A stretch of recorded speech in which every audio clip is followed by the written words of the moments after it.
যে বাসাবাড়ির মাল চেঞ্জ করতেছিলেন পিয়া এবং পিয়ার আম্মুর, হ্যাঁ, এগুলো নিয়ে কোথায় যেতেছিলেন আপনারা? আসলে ভাইয়া আমার গাড়িটা হলো উত্তরার, আর মালটা যাবে হবে সাভার থেকে। এখন আমার গাড়ির মালিকে বলছে এখন ওই সাভার থেকে উত্তরা একটা মাল আসবে, তুমি নিয়ে আসো। সেই পরিপ্রেক্ষিতে আমি সাভার আসি, আসার পরে মালামাল লোড হয়, হওয়ার পরে তারপর আস্তে আস্তে গুঞ্জন শুরু হয়, অনেক কিছু মামলা মোকদ্দমা তারা করছে ধর্ষক ব্যাপারে সেই, সেটা তো আর আমার বিষয় না। পরে হঠাৎ করে তারা বলতেছে মালামাল যাবে নেত্রকোনা, আমার হোম ডিস্ট্রিক্টে। তো এরপরে কিছুক্ষণ পরে মনে করেন এক এক করে মনে করেন পোলাপান একজন দুইজন তিনজন পাঁচজন করতে করতে আপনার প্রায় রবিতে 5 থেকে 600 জন লোক আমার গাড়ির সামনে। পরে আমাকে গাড়ি থেকে নামে সাইড করে দোকানে রাখলো তারা। আর এদিকে তারা বলতেছে এই সমাচার, তারা ধর্ষণের প্রতারক মামলা করছে, আমাদের আসামি এখনও কেন্দ্রীয় কারাগারে। তারা বলতেছে যে এটা মিথ্যা অনট মামলা করছে, তারা এই মামলা করে এখন আমাদের হয়রানি করানোর জন্য এলাকা ছেড়ে পালাচ্ছে। কে পালাচ্ছে বা কারা, নাম কি, আপনার নাম জানেন? এরা ওই যে এই মেয়ে মানে প্রিয় নাকি, প্রিয় আর প্রিয়র মা আর তার ভাই। কিন্তু আসলে ব্যাপারটা আমরা কিন্তু এটা জানি না, তারা পালাচ্ছে এবং কি এরকম কোনো সমস্যা তাদের ভিতরে আছে। আমাদের গাড়ি হলো ভাড়ায় চালিত গাড়ি, ভাড়ায় চালিত গাড়ি, আমরা টিপ মারি। তো আপনার সাথে কত টাকা কন্টাক্ট হয়েছে বা কি আমার contact হয়েছে?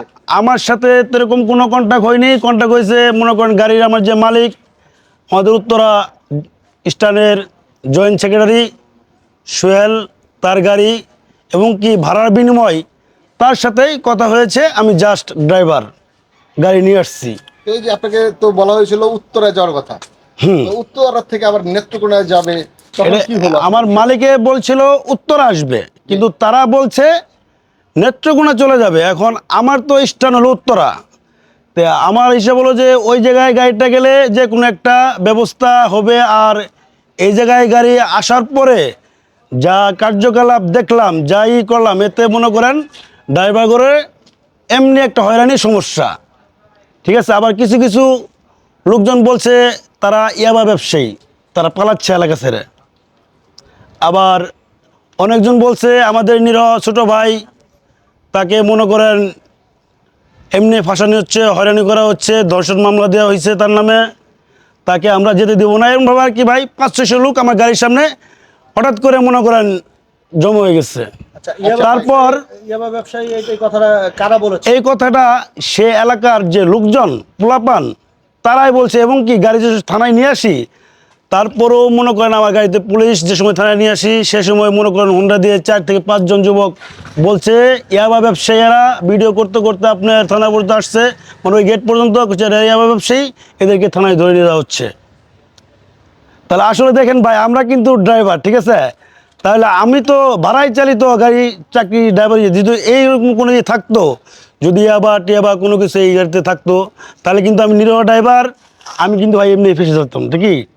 তাহলে ভাই ড্রাইভার পরিণতি কিন্তু ভাই খুব অবস্থা খারাপ, বুঝছেন। তারা নিরহভাবে যায় এক জায়গায় যায়, অন্যর সাহায্যতে যায়, এমনি ফাঁসে জায়গা।